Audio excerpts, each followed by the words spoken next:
Hello student, आज का हमारा टॉपिक है class 12th accountancy chapter 6 dissolution of partnership firm. According to CBSE marking scheme ये जो चैप्टर है आपका ये 6 to 7 मार्क्स का आएगा आपके एग्ज़ाम में। और आज हम ये चैप्टर स्टार्ट करेंगे। तो आपने पार्टनरशिप से रिलेटेड पहले भी चैप्टर्स पढ़ रखे हैं। आपने change in PSR, fundamental of partnership, admission of a partner, retirement of a partner, ये सारे चैप्टर पहले पढ़े हुए थे। इनमें क्या था, सिर्फ आपका जो पार्टनरशिप का एग्रीमेंट था वो चेंज होता था। लेकिन ये जो चैप्टर है dissolution of a partnership firm, यहाँ पे आपका एग्रीमेंट चेंज नहीं होगा, पूरी आपकी जो फर्म है वो डिज़ोल्व हो जाएगी। डिज़ोल्व का मतलब होता है बंद होना, मतलब डिसॉल्यूशन ऑफ फर्म इस चैप्टर के अंदर आपकी फर्म पूरी तरीके से बंद हो जाएगी। इससे पहले वाले चैप्टर में सिर्फ एग्रीमेंट चेंज होता था, फर्म बंद नहीं होती थी, वो कंटिन्यू रहती थी। तो देखो, dissolution of a partnership firm के अंदर क्या पढ़ना है, डिसॉल्व होती है फर्म उस टाइम पर। रीज़न डिसॉल्यूशन का कुछ भी हो सकता है कि फर्म ने जिस पर्टिकुलर ऑब्जेक्टिव के लिए बिज़नेस को स्टार्ट किया था वो उसने फुलफ़िल कर लिया हो तो भी फर्म को बंद किया जा सकता है। या फिर हो सकता है अकॉर्डिंग टू लॉ फर्म कोई इलीगल बिजनेस कर रही है तो भी आपकी फर्म जो है वो डिसॉल्व हो जाएगी। कुछ भी रीज़न हो सकता है, ठीक है। तो at the time of dissolution आपके पास दो मेन पॉइंट आते हैं कि जो आपकी बैलेंस शीट होती है उस बैलेंस शीट के अंदर आपको दो चीज़ें, जो आपकी एसेट्स हैं और जो आपकी लायबिलिटीज़ हैं, इनसे आपको क्या करना है, जितनी भी एसेट्स हैं और लायबिलिटीज़ हैं डिसॉल्यूशन के टाइम पे हम अपनी बैलेंस शीट को बिल्कुल खाली करेंगे। मींस हम एसेट्स को सोल्ड कर देंगे और उन एसेट्स को सोल्ड करके जो भी हमें मनी रिसीव्ड होगी उससे हम लायबिलिटीज़ की क्या कर देंगे, पेमेंट कर देंगे। ठीक है, क्या बताया, at the time of dissolution main purpose, main objective क्या होता है, बैलेंस शीट को खाली करना, सारी एसेट्स को सोल्ड करके जितनी भी आउटसाइड लायबिलिटीज़ हैं उनकी पेमेंट बैक करना। ठीक है, और जब भी एसेट को सोल्ड किया जाता है तो पेमेंट करने का प्रोसीजर क्या होता है, जो भी एसेट्स से सोल्ड करके आपको अमाउंट मिला है सबसे पहले आप क्या करोगे, जितनी भी आउटसाइड लायबिलिटीज़ हैं उनको पे बैक करोगे। आफ्टर दैट जो भी आपके पास अमाउंट बचेगा, अगर फर्म ने किसी पार्टनर से लोन लिया है तो उसकी पेमेंट की जाएगी। उसके बाद अगर कुछ अमाउंट बचा है तो उसको यूज़ करके हम पार्टनर्स के कैपिटल अकाउंट्स को सेटल करेंगे, मींस उनकी पेमेंट करेंगे। और एट दी एंड अगर फिर भी कुछ बच जाता है तो वो अमाउंट जितने भी पार्टनर्स होते हैं फर्म में वो अपने प्रॉफिट शेयरिंग रेशियो में डिस्ट्रीब्यूट कर लेती हैं। ओके, अब इसके बाद क्या है आपका मेन जो आपके अकाउंट्स हैं जो at the time of dissolution आप प्रिपेयर करते हो, main accounts prepared at the time of dissolution. सबसे पहला आपका होता है रियलाइजेशन अकाउंट। रियलाइजेशन अकाउंट अगर आपको याद हो तो आपने इससे पहले चैप्टर्स थे जो पार्टनरशिप के, उसमें आपने रिवैल्यूशन अकाउंट बनाया था। उसमें क्या होता था कि जो भी एसेट और लायबिलिटी है उनको सिर्फ रीवैल्यू करते थे, मींस उनकी वैल्यू में कोई भी चेंज आता था, बढ़ती थी या कम होती थी तो उसको रिकॉर्ड करते थे। लेकिन यहाँ पर क्योंकि हमारी एसेट सोल्ड होकर लायबिलिटीज़ पे बैक हो रही हैं तो हम रियलाइजेशन अकाउंट बनाएंगे जिसके थ्रू ये सारा काम आपका किया जाएगा। सेकंड आपका बनाया जाता है, अगर पार्टनर्स का लोन है तो आप पार्टनर्स लोन अकाउंट बनाओगे सेकंड नंबर पे। उसके बाद आप थर्ड नंबर पे बनाओगे पार्टनर्स कैपिटल अकाउंट। लास्ट जो अकाउंट प्रिपेयर किया जाएगा वो आपका होगा कैश या बैंक अकाउंट। ये 4 अकाउंट आपको प्रिपेयर करने हैं और साथ के साथ आपको इस चैप्टर में जर्नल एंट्रीज जो सबसे मेन हैं वो भी पढ़नी है। ठीक है, तो सबसे पहले आज हम डिस्कस करेंगे ओनली रियलाइजेशन अकाउंट को। और मेन चीज़ आपको ये ध्यान रखनी है स्टूडेंट्स कि जो अकाउंट्स को प्रिपेयर करने का ऑर्डर होगा वो बिल्कुल ऐसे ही होगा जैसे मैंने राइट किया है। First realisation account, then partners loan account, then partners capital account, after that cash and bank account. इनको आप आगे पीछे नहीं कर सकते क्योंकि इस चैप्टर के अंदर ये अकाउंट्स जो हैं एक दूसरे से रिलेट करते हैं। इनका बैलेंस जो ट्रांसफ़र है एक अकाउंट से दूसरे अकाउंट में होता है, इसीलिए आपको ध्यान से बिल्कुल ऑर्डर यही रखना है। ठीक है, तो आज हम डिस्कस कर रहे हैं रियलाइजेशन अकाउंट।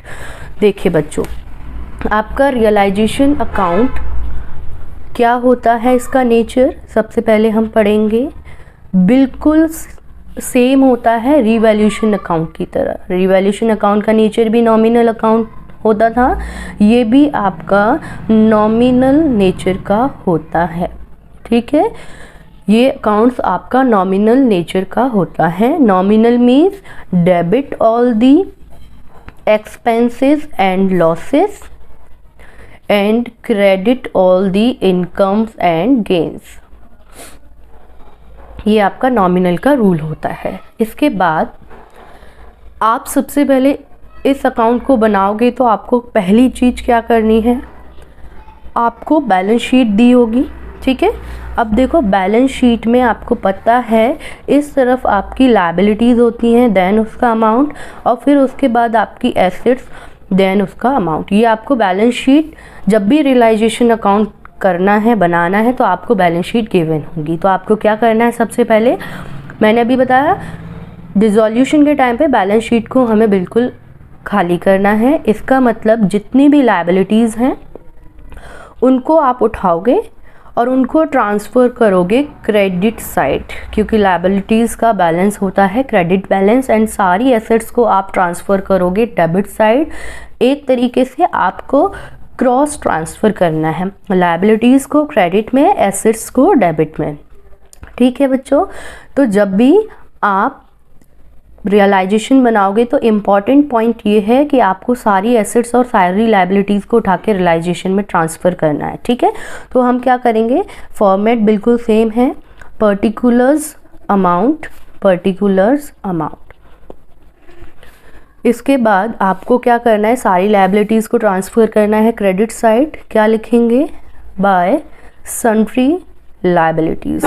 अब देखो बच्चे, मुझे नहीं पता वहाँ पर्टिकुलर एक कौन सी लायबिलिटी है, वहाँ पे बहुत सारी लायबिलिटीज़ हो सकती हैं, तो मैंने सबको सन्ड्री वर्ड से डिनोट किया। सन्ड्री मीन्स बहुत सारी लायबिलिटीज़, जितनी भी है सारी यहाँ ट्रांसफ़र हो जाएंगी एट देयर बुक वैल्यूज़, मतलब जितनी यहाँ पे लिखी हुई है बुक वैल्यू वही यहाँ पे भी आएगी। ठीक है, विद देयर अमाउंट्स।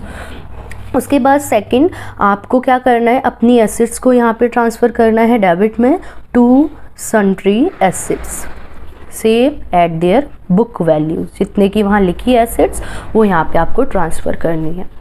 इसके बाद जो इम्पॉर्टेंट चीज़ है यहाँ ध्यान रखने वाली, सबसे पहले मैं एसेट्स के बारे में बताऊँगी। आपको याद होगा कि जब आपको बैलेंस शीट गिवन होती है तो वहाँ पर कैश बैलेंस भी दिया होता है। ठीक है, और वहाँ पर प्रॉफिट एंड लॉस का आपको डेबिट बैलेंस भी दिया होता है।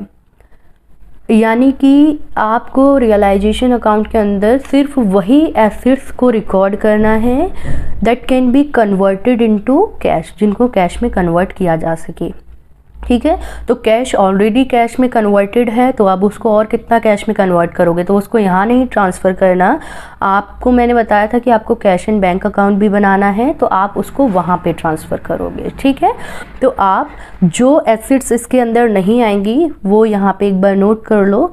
आपको cash and profit and loss का डेबिट बैलेंस, डेबिट बैलेंस का मतलब होता है लॉस है। ठीक है, और आपका एडवर्टीजमेंट सस्पेंस अकाउंट, ये आपकी फिक्टिशियस एसेट्स है, वो कैश में कन्वर्ट नहीं होती, उनकी वैल्यू धीरे धीरे ख़त्म होती जाती है। तो ये एडवर्टीजमेंट सस्पेंस अकाउंट का बैलेंस जो भी होगा आप उसको भी यहाँ पे ट्रांसफ़र नहीं करोगे, इनको आपको नहीं लेना है एसेट्स के अंदर, ठीक है।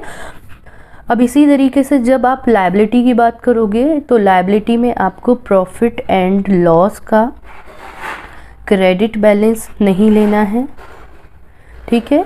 और दूसरा आपको क्या करना है कि आपको किसी भी पार्टनर्स का लोन दे रखा है लायबिलिटी साइड, वो भी आपको नहीं लेना, ठीक है। पार्टनर्स लोन लायबिलिटी साइड अगर गिवन है तो वो आपको नहीं लेना, क्योंकि लोन की सेटलमेंट अलग से की जाएगी जिसके लिए हम लोन अकाउंट प्रिपेयर करेंगे, उसको यहाँ पे नहीं लेके आना है, ठीक है। ये मेन चीज़ें आपको ध्यान रखनी है। इसके बाद आपका सारी एसेट्स और लायबिलिटीज़ को यहाँ ट्रांसफ़र करने के बाद अब हम क्या करेंगे, बारी बारी से सारी एसेट्स को सोल्ड करेंगे और देन लायबिलिटीज़ की पेमेंट करेंगे। तो आपको पता है जब भी मैं किसी एसेट को सोल्ड करूँगी तो मुझे क्या होगी, इनकम होगी, पहले तो उससे कुछ मनी रिसीव्ड होगा। तो जब भी एसेट सोल्ड होगी तो आप उसे क्रेडिट में लिखोगे बाय बैंक करके, क्योंकि इनकम्स क्रेडिट में रिकॉर्ड होती हैं, समझ गए। तो यहाँ पर जो भी आपने एसेट सोल्ड की है उसको यहाँ पे मेंशन करोगे, एसेट सोल्ड जितने अमाउंट पे सोल्ड की है वो यहाँ पे आएगा, ठीक है। इसमें आपको सबसे मेन एसेट की बुक वैल्यू क्या है, कितने पे सोल्ड किया है, आपको प्रॉफिट लॉस से कुछ नहीं करना है, आपको सिर्फ जितने में सोल्ड किया है वो यहाँ रिकॉर्ड करना है। अब मैंने एसेट सोल्ड की, जितनी भी एसेट सोल्ड करेंगे सबका ट्रीटमेंट सेम यही होगा, ठीक है। इसके बाद एसेट सोल्ड करने के बाद मैं लायबिलिटी को पे बैक करूँगी, तो लायबिलिटी की पेमेंट के लिए भी आप टू बैंक लिखोगे, क्योंकि आपका वो एक्सपेंस है, आप लायबिलिटी पे कर रहे हो, आपका एक्सपेंस है। यहाँ पे जो भी पे किया लायबिलिटी वो लिख दोगे, लायबिलिटीज पेड, ठीक है। इसके बाद मैंने एसेट सोल्ड करके लायबिलिटी पे कर दी। अब एक पॉइंट ये आता है कि मान लो एसेट को फर्म ने बेचा नहीं है, उस पर्टिकुलर एसेट को आपके किसी पार्टनर ने टेक ओवर कर लिया है, मतलब उस पार्टनर को नीड थी तो उसने बोला कि सोल्ड करने से अच्छा है इस एसेट को मैं ले लेता हूँ क्योंकि मुझे इसकी नीड है। तो अगर कोई भी पार्टनर एसेट को फर्म से लेके जा रहा है तो उसकी एंट्री क्या करोगे, अब उसके लिए आप उस पार्टनर्स के कैपिटल अकाउंट को क्रेडिट करोगे, ठीक है। When asset took over by any partner, और वो अमाउंट जितने पे वो लेके गया है। सिमिलरली कई बार अगर लायबिलिटी फर्म पे नहीं कर रही है, लायबिलिटी को कोई पार्टनर बेयर करने के लिए एग्री हो जाता है, जिस पार्टनर ने लायबिलिटी पे की है उस पार्टनर का कैपिटल अकाउंट यहाँ पे आप लिखोगे, मतलब उस लायबिलिटी की पेमेंट आप उस पार्टनर के कैपिटल अकाउंट में ट्रांसफ़र करोगे। When a liability paid by a partner, ठीक है। ये आपका है लायबिलिटी और एसेट का ट्रीटमेंट। सोल्ड का बाय बैंक से, अगर कोई पार्टनर लेके जा रहा है, टुक ओवर कर रहा है, तो पार्टनर के कैपिटल अकाउंट में ट्रांसफ़र करोगे। ऐसे ही लायबिलिटी पे किए फर्म ने तो टू बैंक अकाउंट में ट्रांसफ़र करोगे, और लायबिलिटी पे किए किसी पार्टनर ने फर्म के बिहाफ पे तो वो पार्टनर के कैपिटल अकाउंट में जाएगी, ठीक है। इसके बाद नेक्स्ट आपका क्या आता है, आपने एसेट को सोल्ड किया, लायबिलिटी पे कर दी। इसके बाद कई बार होता है कि लायबिलिटीज़ को पे करने के लिए, एसेट को सोल्ड करने के लिए फर्म क्या करती है, एक पर्सन हायर करती है। फर्म अपनी हेडेक को दूर करती है, उसे इतना वो नहीं है टाइम कि वो एसेट को सोल्ड करे और फिर लायबिलिटी पे करे, तो वो एक पर्सन को हायर करेगी जो उसका ये काम करवाएगा, एसेट को सोल्ड करके लायबिलिटी की पेमेंट करवाएगा। वो कस्टमर्स लेके आएगा जिनको एसेट सोल्ड की जाएगी और फिर वो लायबिलिटी को पे करेगा। तो उस टाइम पे वो जो पर्सन हायर किया है, क्योंकि वो बिना फ्री ऑफ कॉस्ट आपका कोई भी काम नहीं करेगा, तो उसको आप एक चार्ज दोगे, जिसे हम यहाँ पे बोलते हैं रियलाइजेशन एक्सपेंसेस, ओके। तो रियलाइजेशन एक्सपेंसेस आपके क्या हैं, आपके एक्सपेंस हैं, तो आप डेबिट में लिखोगे, ठीक है। तो रियलाइजेशन एक्सपेंस फर्म पे करेगी अगर उस पर्सन को, तो एंट्री क्या होगी, टू बैंक, ठीक है। Realisation expenses paid, expenses paid by firm, जब फर्म पे करेगी, ठीक है। लॉस है इसलिए डेबिट में लिखेंगे, एक्सपेंस है। कई बार ऐसा होता है एसेट को जैसे पार्टनर ले जाता है या लायबिलिटी को पे करता है फर्म के बिहाफ पे, तो वैसे ही रियलाइजेशन के जो खर्चे आते हैं उनको भी कोई पार्टनर पे करने के लिए एग्री होता है, तो उसकी एंट्री क्या करेंगे, बिल्कुल उसी तरीके से पार्टनर के कैपिटल अकाउंट में डाल देंगे, पार्टनर्स कैपिटल अकाउंट। ठीक है, when expenses paid bye partner. तो ये सारी चीज़ें जो आपको याद रखनी है, रियलाइजेशन में यही सारी चीज़ें आएंगी। इसके बाद हमारा काम होता है हम दोनों तरफ का टोटल करेंगे। ठीक है, टोटल करना है क्रेडिट साइड का। आपको पता है क्रेडिट मीन्स अगर मेरा क्रेडिट का टोटल ज़्यादा है, मतलब मैंने कमाया ज़्यादा, इनकम ज़्यादा हुई है, मेरे खर्चे कम हुए हैं, तो इसका मतलब मुझे क्या होगा, प्रॉफिट। और वो प्रॉफिट आप इस तरफ शो करोगे किस नाम से, रियलाइजेशन प्रॉफिट के नाम से। ठीक है, और ये आपका होगा बैलेंसिंग फिगर आंसर। दूसरा पॉइंट क्या हो सकता है, अगर आपके एक्सपेंसेस ज़्यादा हो गए और आपकी इनकम्स कम हुई है तो आपको क्या होगा, लॉस। तो आप लिखोगे रियलाइजेशन लॉस, जो भी है यहाँ पे, या तो लॉस आएगा बैलेंसिंग फिगर या फिर आपका प्रॉफिट आएगा। इसके बाद ये जो प्रॉफिट और जो भी लॉस निकल के आएगा, आप इसको पार्टनर्स में डिस्ट्रीब्यूट करोगे थ्रू पार्टनर्स कैपिटल अकाउंट। यानी कि ये है, ये कहाँ ट्रांसफ़र हो जाएगा, transfer to partners capital account. आप इसको पार्टनर के कैपिटल अकाउंट में ट्रांसफ़र कर दोगे। और किस रेशियो में करोगे, इस चैप्टर के अंदर सिर्फ एक ही रेशियो गिवन होगा, तो आप ओल्ड रेशियो में इस प्रॉफिट या लॉस को, लॉस और प्रॉफिट को ओल्ड रेशियो में जो भी गिवन होगा उसमें आप ट्रांसफ़र कर दोगे। ठीक है, तो आपको रियलाइजेशन अकाउंट के अंदर यही सारी चीज़ें ध्यान रखनी है कि किस तरीके से एसेट को सोल्ड करके लायबिलिटी पे करनी है। उसके बाद अगर कोई रियलाइजेशन का खर्चा है तो उसको कैसे पे करना है, उसकी एंट्री कहाँ पे करनी है। देन बैलेंसिंग करके या तो प्रॉफिट आएगा या लॉस आएगा, वो आपको पार्टनर्स के कैपिटल अकाउंट में इन ओल्ड रेशियो में ट्रांसफ़र कर देना है।